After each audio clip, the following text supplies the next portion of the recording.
చేయండి చేయండి. ఓకే, ఇప్పుడు మనం ఈ అన్బ్రేకబుల్ ప్రొటెక్షన్ అయితే టెస్ట్ చేయబోతున్నాం అనమాట. సో అన్న వాళ్ళని అడుగుదాము అసలు ఇది ఎలా వర్క్ అవుతుంది ఏంటని చెప్పేసి. సో అన్నతో కొట్టిద్దామా? నేను కొట్టడం కంటే అన్న కొట్టడమే కరెక్ట్. తీసుకోండి, ప్రాబ్లం ఏం లేదు. పలిగిపోయినా నేనే బాధ్యుడిని, ఏం వరి ఏం లేదు. ఇది గ్లాస్, ఇది అన్బ్రేకబుల్. సో మీరు హిట్ చేయండి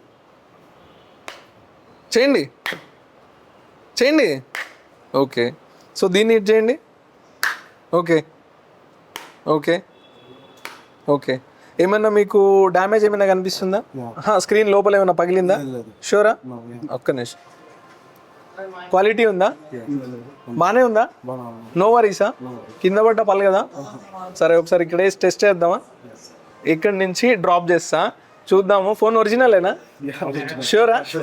ఓకే, పక్కనా? ఓకే, ఏమైనా పగిలిందేమో చూడండి.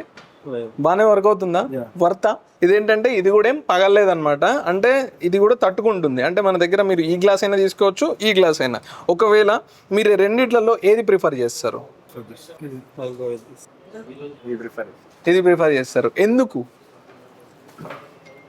నాకు ఇది స్క్రాచ్, దీని మీద మైనర్ స్క్రాచ్ ఉంది, దీని మీద అది కూడా కనపడలేదు మనకు. కానీ ఇది స్క్రీన్ అన్నమాట. ఇది ఖచ్చితంగా కింద పడ్డది అనుకోండి, ఒక యాంగిల్లో పడితే ఇది పగిలిపోతుంది. ఇది ఒక యాంగిల్లో పడ్డది అనుకోండి, ఇది ప్రొటెక్షన్ చాలా ఎక్కువ ఇస్తుంది కంపేర్ టు రెండింటికంటే.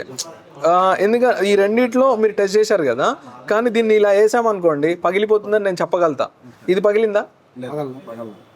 కాకపోతే మీరు స్క్రీన్ గార్డ్స్ తరచుగా మారుస్తూ ఉంటారు. ఇప్పుడు మీరు కూడా ఇలాంటి స్క్రీన్ గార్డ్ కదా వాడింది. సో ఈ స్క్రీన్ గార్డ్ పగిలిందనే కదా మీరు మన స్టోర్కి వచ్చిర్రు. ఇదైతే పగులుతుందని నమ్మకం ఉందా?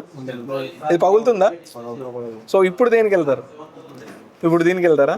సో అదనమాట పాయింట్. ఏంటనంటే ఇది అన్బ్రేకబుల్ ప్రొటెక్షన్ ఉంది. సో డైరెక్ట్గా స్టోర్కి విజిట్ చేయండి. మన దగ్గర 13 సిరీస్ నుంచి 16 సిరీస్ వరకు అన్ని మోడల్స్కి, ఎవ్రీ మోడల్కి అవైలబుల్గా ఉన్నాయి. సో విజిట్ చేయొచ్చు స్టోర్కి. చెప్పండి. ఖచ్చితంగా. ఓకే.